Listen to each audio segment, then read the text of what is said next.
Vamos a isto, faltam 6 minutos para as 9. A caderneta de cromos é uma oferta Montepio, capital certo. Poupar é crescer em segurança.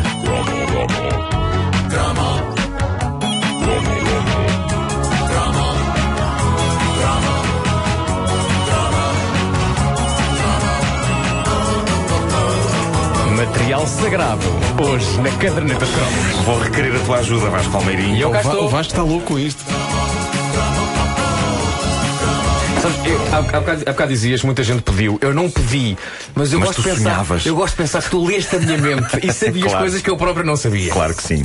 Ora bem, bem-vindos à reta final, aos últimos suspiros, às últimas colagens de cromos nesta caderneta. Para quem tem estado nos últimos tempos em Marte, sim, é verdade, a caderneta de cromos vai acabar, e vai acabar por uma razão muito simples e pragmática. Estamos a chegar ao fim dos assuntos. Neste momento, aquilo que era uma despensa repleta de iguarias não é mais do que um armazém com eco, de cujas paredes eu vou raspando com uma espátula gasta. Um Salazar. Os últimos temas. Todo este pedaço agora foi uma metáfora para o meu cérebro. Não sei se apanharam. O armazém com eco, de cujas paredes eu raspo as últimas coisas. Tens uma dispensa na cabeça, é isso? Tenho uma dispensa na cabeça.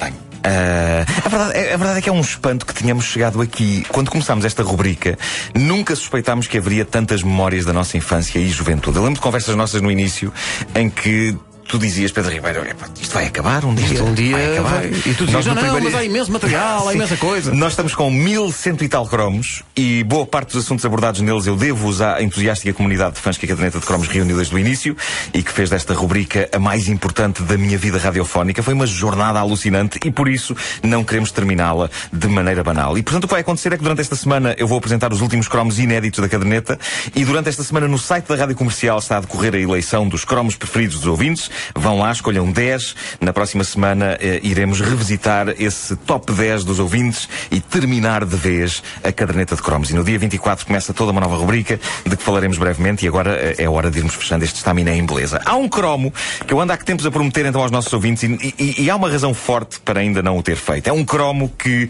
já não é exatamente da minha geração e do qual eu tenho que assumir, eu percebo muito pouco. Mas adorava perceber. É daquelas coisas nas quais eu tenho pena de nunca me ter embrenhado, porque eu via a alegria no olhar das pessoas que abraçaram esta quase religião que irrompeu pelos nossos ecrãs adentro em 1996, apesar de, na verdade, a origem desta saga datar de 1986, uma década antes. Mas sim, o ano de 96 foi marcante para os jovens portugueses. Foi o ano em que a vida deles mudou após o contacto com Dragon Ball. Tu tens aí a música de Dragon Ball? Eu não te disse isto no início da rubrica, mas se tiveres aí a música, está na altura de lançarmos isso agora com grande poder. Peraí, deixa-me ver. Eu adoro o tema musical do Dragon Ball. Mas queres o primeiro tema ou queres o segundo? tenho Não, dois gosto mais do temas. segundo. O Dragon Ball Z. Eu gosto do verso. É total. É porque vocês como... É uma força brutal. Também é uma força brutal, não é? São jogos. É Casal isto? ZZZ. Olha só para este instrumental, é lindo. Não é. Dragon Ball Z! Energia total. Parece um anúncio de pilhas neste programa. Dragon Ball Z. Em luta contra o mal. É, pá, que sanfona alegre. Bom, Dragon Ball dava ao fim da tarde na SIC. A parte de trivia séria e respeitosa é esta. O Dragon Ball era uma banda desenhada japonesa, criada em 86 pelo artista de manga Akira Toriyama. São 42 volumes que depois foram adaptados a uma gigantesca série de desenhos animados, dividida em 3 sagas: Dragon Ball, Dragon Ball Z e Dragon Ball GT. Só para que os puristas em Dragon Ball não batam na cabeça, convém dizer que só as duas primeiras sagas, Dragon Ball e Dragon Ball Z, são baseadas na banda desenhada. O GT foi feito exclusivamente para TV. Eu tenho que ser rigoroso quanto a isto, porque os fãs do Dragon Ball não perdoam. Exato. Não perdoam. Se eu falho alguma coisa aqui, eles fazem-me uma espera ali fora na Sampaio Pina e partem-me toda a paulada. Dão-te um chute nos Dragon Balls. Dão-me um chute nos Dragon Balls. Caramba. Já basta o Primeiro-Ministro ter-te... O Primeiro-Ministro espancou-me na mexórdia. Sim. A versão televisiva de Dragon Ball começou a ser exibida na SIC. Era a SIC ainda fresca e viçosa em 1996. E o que fez da série um fenómeno foi uma mistura explosiva de várias coisas. Uma, o facto de há muito tempo a televisão portuguesa não exibir uma saga fantástica de animação japonesa. Outra, o facto desta ser realmente muitíssimo bem feita em toda a sua demência. E mais decisivo que tudo, o facto das pessoas que fizeram a dobragem portuguesa nutrirem uma inacreditável, mas deliciosa falta de respeito pelo produto original. Eu tive a ocasião de falar sobre o Dragon Ball com 3 das pessoas que mais contribuíram para a anarquia total e completa da versão portuguesa. O Joaquim Monchique, o Kim Bé e o Henrique Feist. Todos eles confirmaram que o Dragon Ball soltava o maluco que havia dentro deles. Foi-lhes dada uma vigorosa dose de liberdade para improvisar. Eles abraçaram-na com um entusiasmo tal que eu ouço a dobragem portuguesa do Dragon Ball e eu fico com inveja de não ter lá estado. Há várias compilações de momentos de ouro da dobragem portuguesa do Dragon Ball no YouTube. Todas elas proporcionam pedaços bem passados. Qualquer uma serve. É só carregar no play. 3, 2, 0. E agora, se ainda não deu o toque de entrada para as aulas ou se ainda estou em casa, fiquem aí para ver. Este ainda não percebeu que ainda faltam 60 episódios para acabar. És mau, vilão, feioso, camelo, pinguim, cabeça de burro, urso, orangotango, rinoceronte. Não, claramente isto não estava no texto. É o que tu és, Satã. És tu. Arduamente pode vir a ultrapassar a elite. Deixa-me rir agora que amanhã posso ser cieiro. Gosto de fazer durar o prazer. Desde muito cedo que temos de separar o trigo do joio. Estou impaciente. Muito bem, será a mulher que o Big Show sica. És verde, mas estás com bom aspecto. Isto é monumental. Pela série fora, e enquanto no ecrã decorriam as mais valentes lutas entre o bem e o mal, as vozes portuguesas dissertavam sobre assuntos que iam desde a programação televisiva da altura até à política, passando pelas caras do social. Eu acho que chegaram a ser feitas referências a Lili Canessas, por exemplo. E muita gente não teve bem consciência disto, mas a dobragem portuguesa das séries do Dragon Ball é das coisas mais iconoclastas e rebeldes que já se fizeram na televisão portuguesa. E muita gente não teve consciência disto porque achou que o Dragon Ball era uma coisa só de miúdos. E enquanto coisa de miúdos deu polémica, não sei se vocês lembram disto, não deu polémica por, de vez em quando, os atores da dobragem portuguesa dizerem, por exemplo, palavras como cu. Deu polémica porque alguns pais revoltaram-se contra aquilo a que chamavam a violência extrema da série. E a verdade é que é tão extrema e ao mesmo tempo tão desprovida de sangue que eu acho que não chega a ser violência, que eu acho que aquilo é demasiado surreal para entrar na categoria de violência. Olha, eu acho que são 9h01 da manhã. Eu se calhar que vou continuar este programa na segunda edição. Está bem. É que ainda falta falar das personagens todas deste universo. Tu ainda não entraste mesmo no Ainda não, porque só de ouvir os sons da dobragem portuguesa, eu acho que é maravilhoso. Sobe lá o som mais um bocadinho. Minhas, pronto. Tu contas com o ovo no cu da galinha. Basta, já te divertiste o suficiente, meu lagartinho de verde. Então, vens ou não vens? A casa de banho é por aqui, despacha-te. Ela dá-me ordens. Como é vigiar, meu pobre crocodilo? Como queiras. Tenho os pés lavados. O quê? Tenho os pés lavados. Isto é alguém que leva com uma patada na cara. Epá, isto é incrível. Na segunda edição, eu tinha pensado fazer só uma, mas isto é um universo demasiado grande para ser desbravado numa única edição. Daqui a 1 hora, então, a segunda parte. Deixa-me dizer, então não percam a próxima edição, porque nós também não! É claro. Era assim que acabava o Dragon Ball. Sim. Que medo. A caderneta é uma oferta Montepio, capital certo. Poupar é crescer em segurança.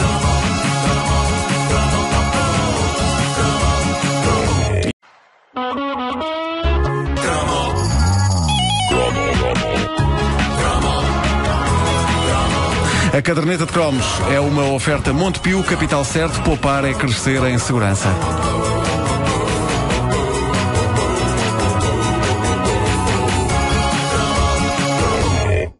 Ora bem, era suposto haver só um cromo do Dragon Ball e este segundo cromo era sobre assuntos completamente diferentes, mas ficou tanto por dizer no primeiro cromo e sobretudo o essencial, que era o que era aquela série. Tens que falar de personagens do Dragon Ball. O que era aquela série? Tu vias aquilo, Ricardo? Epá, confesso que não, pá. É uma coisa também que me passou ao lado. Eu não... Também me passou ao lado, epá, mas eu agora vejo o que perdi. Pá. As reações no Facebook da rádio são de loucura. As pessoas que interrompiam as aulas para ir ver aquilo. Eu na altura jogava ténis e nós falámos com o nosso treinador para o treino ser mais cedo, para o treino acabar e irmos tomar o nosso banho e depois vermos o Dragon Ball. Incrível. Ricardo, tu na altura estavas a ler livros e essas coisas. Epá, eu era uma criança e jovem com problemas.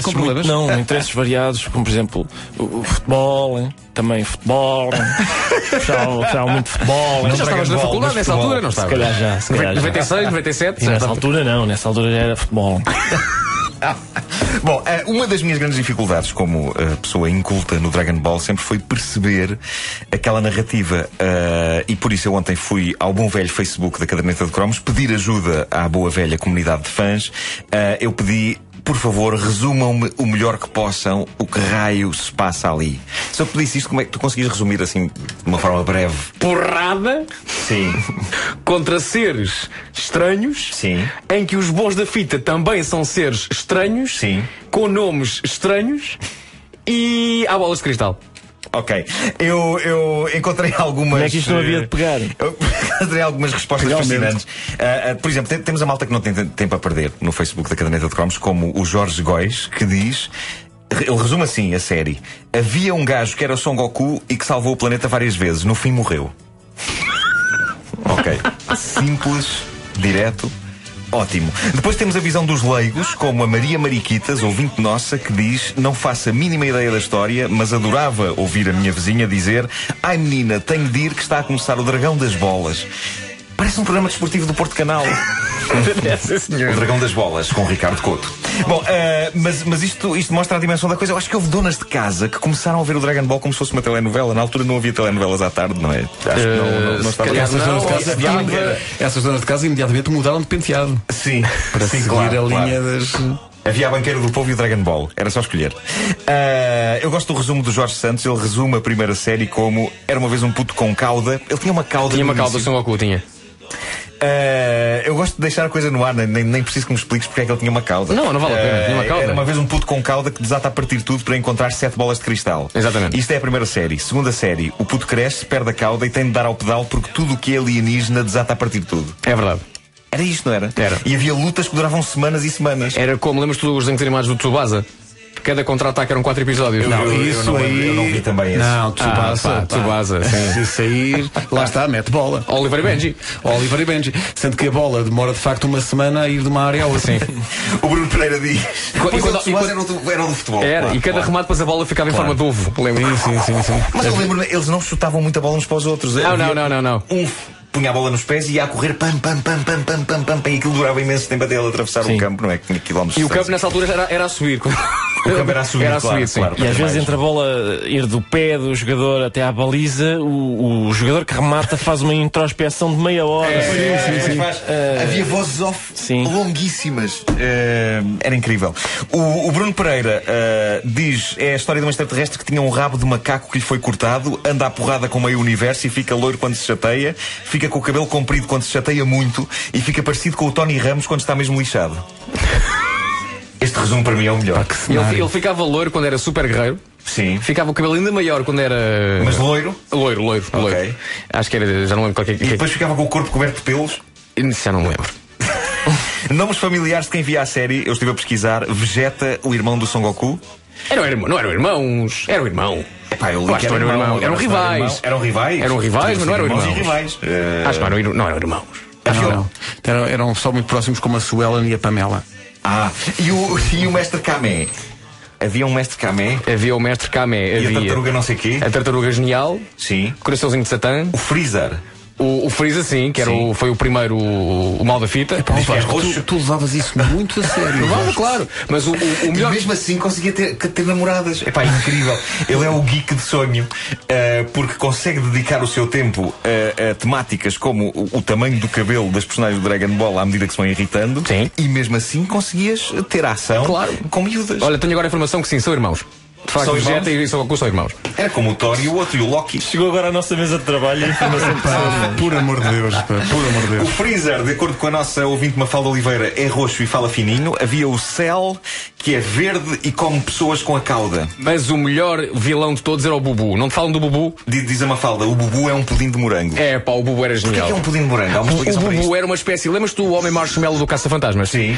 Mas em cor de rosa. Sim. E era um vilão que fazia mal, mas sem querer. E queria sempre comer as pessoas. E dizia, Bubu tem fome, Bubu.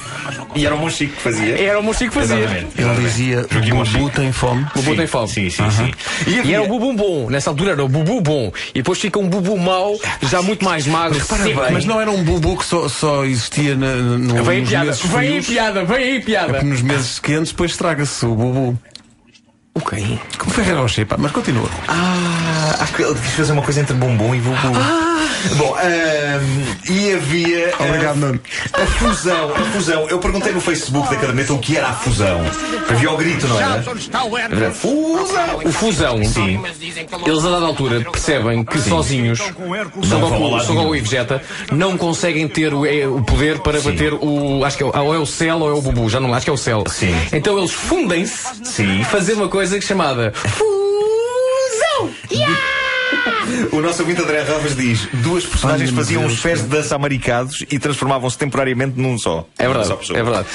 E depois havia dança americana? Havia dança americana. E depois são os filhos deles que numa série a seguir fazem, portanto, o Son Goten e o Trunks.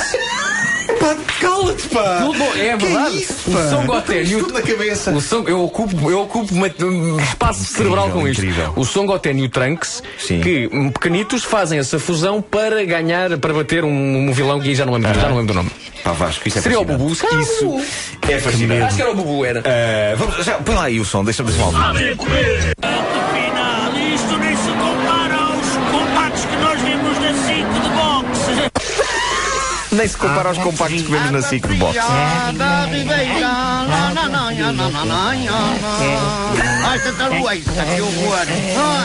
Tenha calma.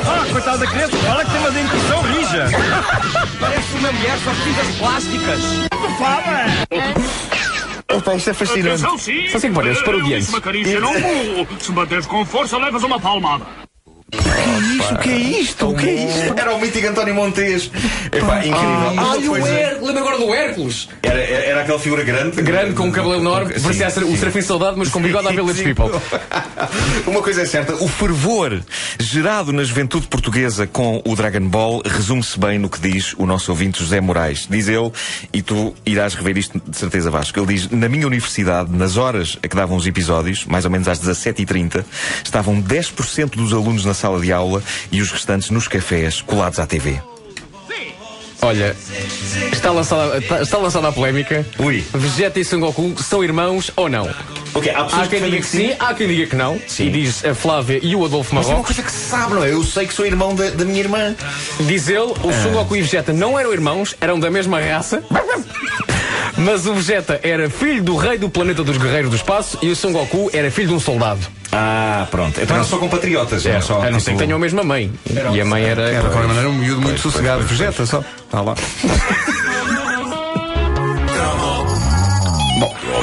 Dizem que o irmão do Son Goku era o Raditz, que jogou no Benfica. Raditz? Sim. Bem falta fazia agora. A caderneta de cromos é uma oferta Montepio. Capital certo. Poupar é crescer em segurança.